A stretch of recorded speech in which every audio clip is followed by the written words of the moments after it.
તો વાત કરીએ અમદાવાદની ખારીકટ કેનાલના રીડેવલપમેન્ટની ગતિ ખૂબ જ ધીમી જોવા મળી છે અને તેના કારણે લોકો ત્રાહિમામ પોકારી રહ્યા છે।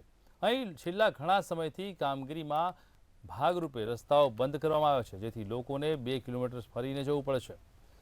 મહત્વપૂર્ણ છે કે સમયસર આ કેનાલમાં રસ્તાની કામગીરી પૂરી કરવામાં આવે તેવી લોકો દ્વારા માંગ ઉઠવા પામી છે।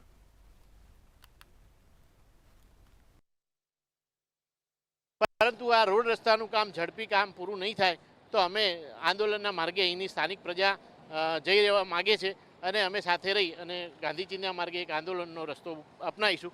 જે રસ્તો ચાલુ થઈ ગયો છે, જે કેનાલ ઉપર આરસીસી થઈ ગયું છે, એ ભાગ ચાલુ કરી દેવામાં આવે તો પણ લોકોની સમસ્યાનું સોલ્યુશન આવે એવું છે। પરંતુ એ પણ ત્રણ કેનાલો અહીંયાથી કાશ્વનાથ કેનાલ સુધી બંધ કરી દેવામાં આવે છે। લોકોને 2-3, 4 કિલોમીટર ફરીને આવવું પડતું હોય છે, જેની બહુ મોટી સમસ્યા છે। જે સત્વરે કોર્પોરેશન આનું ધ્યાન રાખી અને આ કામ ઝડપી નિવડો લાવે એવી મારી રજૂઆત છે। તમે એવું છે કામ થાય છે બરોબર છે, પણ કામ કરવાનું એક રીત હોય છે, તરીકો હોય છે। પ્રજાને જે સુવિધા મળી નથી મળતી, તમે કામ કરો ના બસ, પણ એના પ્રજાને કે ઓપ્શન આપવું પડે। તમે 3 કેનાલો બંધ કરી નાખી છે, 5 કિલો બંધ કરી નાખી છે, રસ્તો લોકોને બહુ લાંબો ફરીને જવું પડે છે। તમારા માટે એક કરીને કે રસ્તો આપણે ડાયવર્ઝન આપવું પડતો તો જેથી લોકો ત્યાંથી જઈ શકે।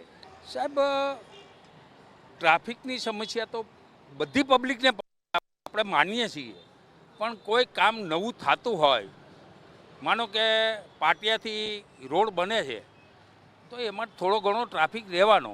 હા, હું એ બી માનું છું કે કેનાલનું કામ અત્યારે ચાલુ છે તો અમને ઘણી બધી પડશે।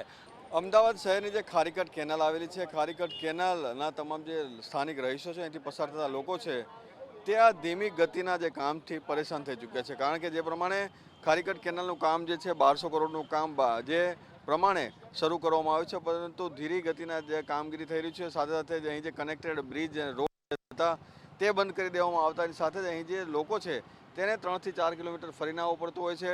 ઘણી વખત ટ્રાફિક જામના જે દ્રશ્યો છે તે પણ સર્જાય છે અને જે રસ્તાઓ જે છે ખાસ કરીને ત્યાં વધારે સમસ્યા અને હાલાકીનો સામનો લોકો કરી રહ્યા છે। ત્યારે માંગ તમામ જે લોકો એ કરી રહ્યા છે કે જે પ્રમાણે મંથર ગતિએ જે કામગીરી થઈ રહી છે, ત્વરિત કામગીરી કરવામાં આવે, જે રોડ રસ્તા બ્લોક કરવામાં આવે છે, જે બની ગયા છે રોડ રસ્તા, તેને ખુલ્લા મૂકવામાં આવે। કેમેરામેન સંજય મકવાણા સાથે મેહુલ દુધરેજિયા, મંતવ્ય ન્યૂઝ, અમદાવાદ।